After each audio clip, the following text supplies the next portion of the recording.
Mr. O'Connor, tell the ladies and gentlemen of the jury who you are. My name is Paul K. O'Connor. I was from Gainesville, Florida. Would you tell the ladies and gentlemen of the jury what you were doing when you were 21 years old? Yes. What were you doing? I was a hospital corpsman, United States Navy, and I was stationed in Bethesda, Maryland. At Bethesda Hospital where the president was brought? Yes, sir. Were you present when they brought the president in? Yes, sir. And would you tell the ladies and gentlemen of the jury what your duties were at Bethesda Hospital at that time?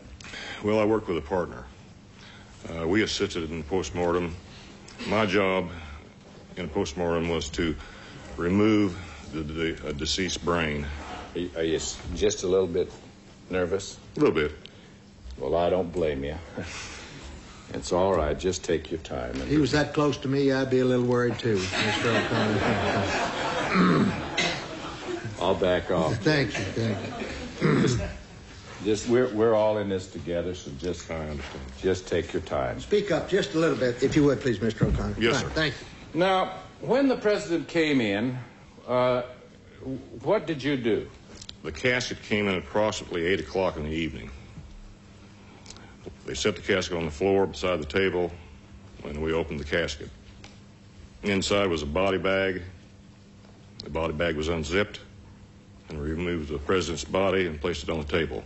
Did you help do that? Yes. Did you have your hands on him? Yes. At what part of his body, sir? His shoulders. All right, you were at the head end. Yes. Well, now let's just describe to the ladies and gentlemen of the jury what you were prepared to do. What were you prepared to do?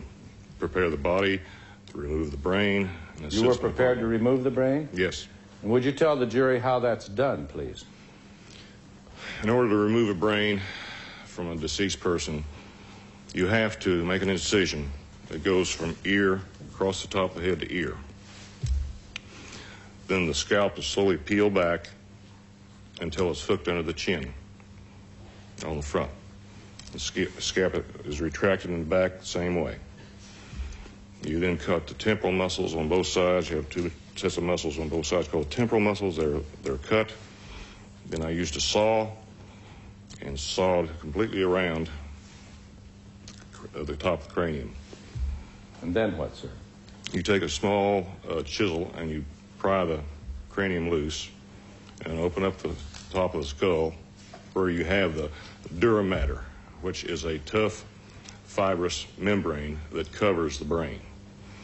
That's then cut with a pair of scissors all the way around close to where you've done the cutting with a saw. That exposes the whole top of the brain. At that time, you reach in very gently with your left hand, and you pull up the front of the brain and cut the optic nerves and other nerves and veins and arteries that hold and support the the brain in the cranium. All right, now, Mr. O'Connor, in this case, we have developed some facts that when these doctors who testified here came before this jury to testify, they were never shown a brain.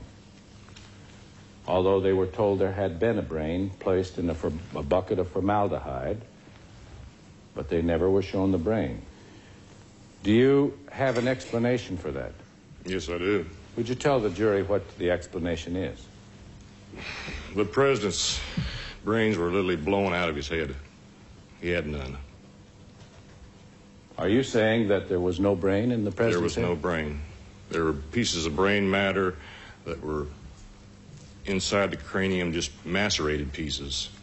Nothing that you could tell one part from the other. Well, what do you mean there were pieces? How much of the brain was left in the skull? Maybe a handful at the most. You mean a full handful or what? Maybe a half a handful. Now, did you open the president's brain as you would in an ordinary case? We didn't have to. You mean you didn't peel the president's brain back? No, sir. There was nothing to do. He had a monstrous hole in his head.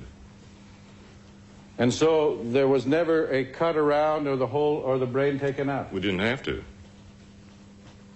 Because the brain wasn't there? The brain was gone for all practical purposes. It was gone. Well, when these people draw pictures of the brain, when these people say that there were pictures taken, photographs taken of the brain, What do you have to say about that? They must be talking about somebody else. Well, were you at the head of the president all during the time the autopsy was taken? The whole time. When people say that the brain was fixed in formaldehyde, is that true? No. Is that a lie, sir? It has to be. There's no brain. Thank you, sir. You may examine. Mr. O'Connor, you were 21 at the time, sir? The time of the incident? 21 or 22. I'm not Okay. really sure right now. I have no doubt, Mr. O'Connor, that in a normal situation it would be you who would remove the brain from the decedent, but this obviously and unquestionably was not a normal situation. You certainly agree with me on that? Yes, sir. Okay. Is it possible then that the autopsy surgeons would have done this, as opposed to you, in this situation, since it was so unusual? Well, they did most of the mundane jobs that we did that night. Okay. But they did not remove the brain from the body? There was no brain to be removed. The official autopsy report in this case, Mr. O'Connor, dated November the 22nd, 1963, states on page 4, the brain is removed and preserved for further study following formalin fixation. Also, from the surface of the disrupted right cerebral cortex, 2 small, irregularly shaped fragments of metal are recovered. These measure 7 by 2 millimeters and 3 by 1 millimeter. These are placed in the custody of agents Francis X. O'Neill, Jr. and James W. Siebert of the Federal Bureau of Investigation, who executed a receipt therefor. Now, Mr. O'Connor, 3 surgeons signed their name to this autopsy report. Are you saying that none of these things happened? Not to my knowledge, they didn't. Okay. Now, in 1978, you were interviewed by the House Select Committee on Assassinations. Is that correct? That's correct. And this was a 1.5-hour interview. Yes, as I can remember. Now, Mr. O'Connor, if the president's brain being missing from his head is one of the most shocking things that you've ever seen in your entire life, a matter that you think should have been investigated, certainly,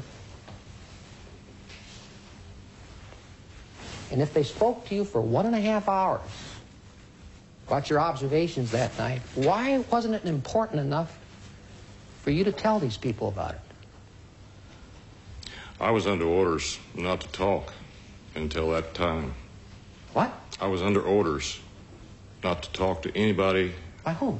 By the United States military brought in orders a couple of days after the autopsy, and we were to remain silent.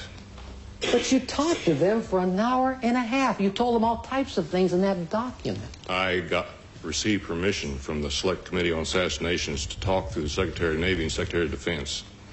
Paul, when I first asked you this question over the phone, did you tell me the reason I never told them is they never asked me? Well, they didn't ask me. And that's why you didn't tell them? Yes. So in other words, Mr. O'Connor, even though this is one of the most shocking things that you've ever seen, and you're going to remember it to the day you die, and you feel this matter should have been investigated, if those investigators from the House Select Committee didn't ask you the magic question, by golly, you're not about to tell them it. Is that correct? No, sir. I only answered what I was asked, and that was it. I see. Elaborate. Thank you. No further questions. Fine. Thank you, Mr. O'Connor. You may step down. Thank you, Your Honor.